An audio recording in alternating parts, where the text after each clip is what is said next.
about to deliver some heat. Welcome back to my YouTube channel, guys. Thank you so much to everybody who subscribed. I really do appreciate the support. I appreciate all that you guys are doing. You guys are the real ones. So, as you probably can tell by the title of this video, I'm going to talk about another controversial topic. So today we're going to be talking about code switching. To those of you that don't know what code switching is basically switching from either one language, one lifestyle, one culture to another in order to be accepted within that culture, within that language group, within that reference group. Now, the reason I talk about this is because it's something that a lot of us don't realize we do from a young age, especially as Black individuals. Now, I'm not saying that if you're white you can't relate to this. I'm not saying that. I'm saying that if you're Black you're going to relate to this, especially if you're a Black like me. I went to a semi-government, semi-private, basically a Model C high school. And going to a Model C high school, there are certain things that are deemed acceptable and unacceptable.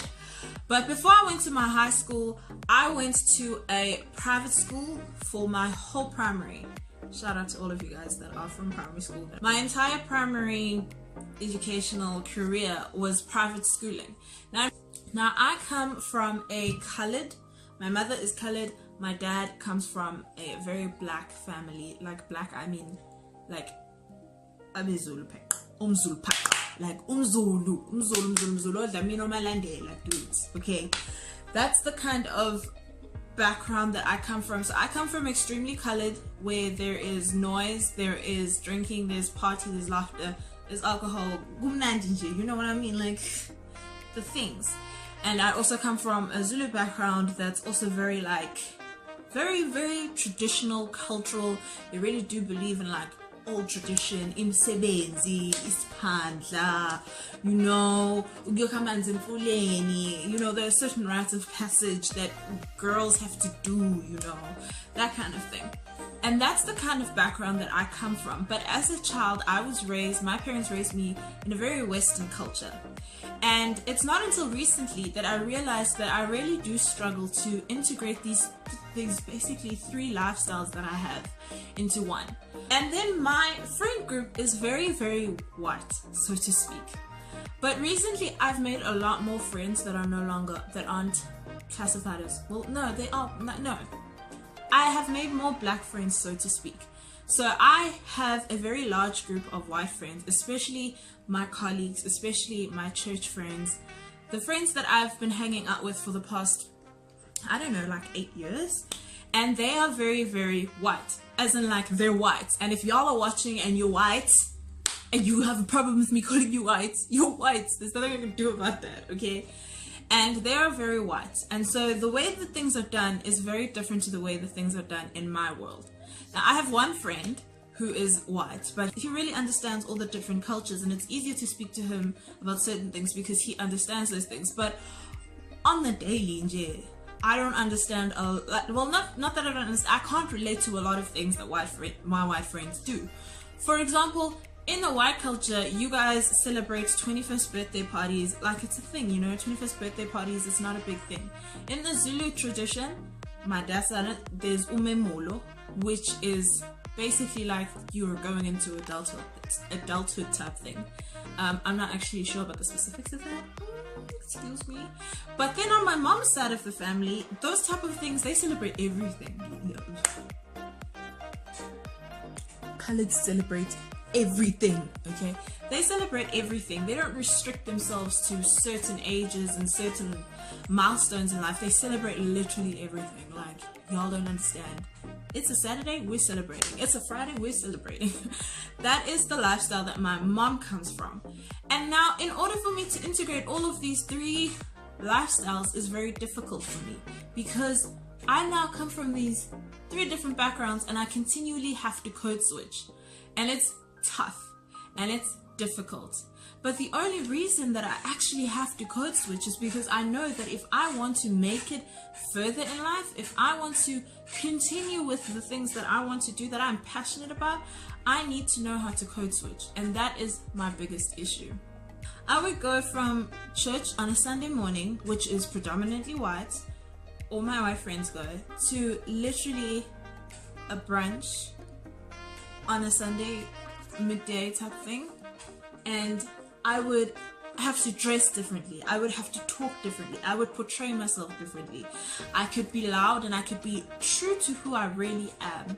And it's really difficult to do that when you are going into a white society, and it's very difficult because I specifically remember being in high school and my best friend, who was very much herself, she kind of had to learn to tone herself down simply because her blackness was regarded as her being loud, obnoxious, you know, scary, intimidating. Those were the words that were used and portrayed to her, but she was just being herself. She was being her black self. And that is something that I have really been struggling with. And it's something that I think a lot of young blacks out there are struggling with, because it's really difficult in order for you to make it in your work world, but also be able to relate in your social life. And it's very, very difficult. I kind of just went onto Twitter because that's my home. And I kind of went to Twitter, and there were some really good tweets that I saw that spoke about code switching. The amount of code switching that people of color are forced to do in any given day is exquisitely exhausting. This behavior, while essential for success in current societal expectation, is learned the hard way through interactions of condescension and humiliation when we're young, which is such a thing for me. I remember so well when I was younger, my natural hair was such a thing for my friends. And like I said, I went to a private school, and I started becoming more and more ashamed of it, as if it was something wrong. And I would relax my hair extra. I would literally relax my hair every 2 weeks so that my hair would always be silky. I would make sure that I put all the right moisturizers in my hair so that my hair wouldn't be oily and like, oh my word, black people's hair is so oily. And like, it's all these different things that I've only started realizing in maybe the past year that I've been doing and I haven't been aware of. This is obviously an American tweet. I'm in South Africa, but I think it applies to all. It says, every black person in this country has mastered code switching. It is necessary to survive, especially if you work in corporate America. It comes at a steep cost, mental exhaustion, anxiety, stress, and little gain. I hope my children won't have to do it.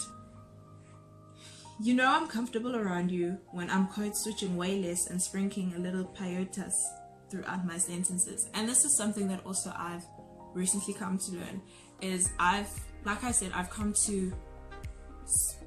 made a lot of friends who are also kind of faced with the same issues as me, that they have, you know, white colleagues and they've mastered their English, and that's the type of thing that that's the type of thing that they do. And so when we speak, I feel more comfortable, and that is an important thing, I think, is that a lot of people need to be more accepting of these things. What I really appreciate about watching The Hate U Give is that I don't think I've seen a major film before that has thoughtfully explored how a young black protagonist navigates code switching, which is such The Hate U Give, incredible movie. You need to watch it. Everyone says I sound proper and act bougie. They think I grew up in the suburb. It's really annoying and act like code switching isn't a thing. Now this is something that was such a thing for me in high school, is that my black friends used to say that I sound white. And when I spoke Zulu around my white friends, they would be like, whoa! It was just like,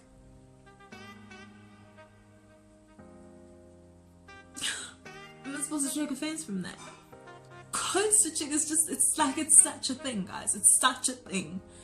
We need to learn to speak more languages other than our own. We have such a comfort complex.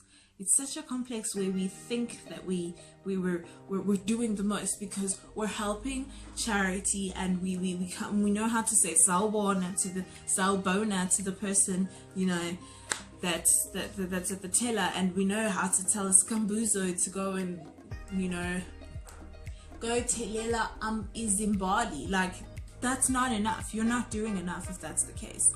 I, as a black individual, know how to speak, well, I know how to speak 2 languages fluently. I sukkel met Afrikaans, and I can understand Sesotho and I can respond like because I come across so many people who speak all those different languages, and I've made an effort for me to actually learn how to speak their language, because I can't relate to a person who if we can't understand each other, how are we going to relate to each other? So I specifically want to say thank you to the few individuals who really opened my eyes about about the intensity of this whole thing of code switching and how intense it really is. It gets to the point where like you get into a relationship and like you don't know which one of your friend, like it's so guys, thank you so much for watching this video and getting through to the end, the real MVPs. Guys, please don't forget to like and to comment on this video. Please comment what your thoughts are on code switching. Like, I want to know what you guys think about it. And then also don't forget to subscribe, guys. Please go out there, share my channel. Well, until the next time, peace out.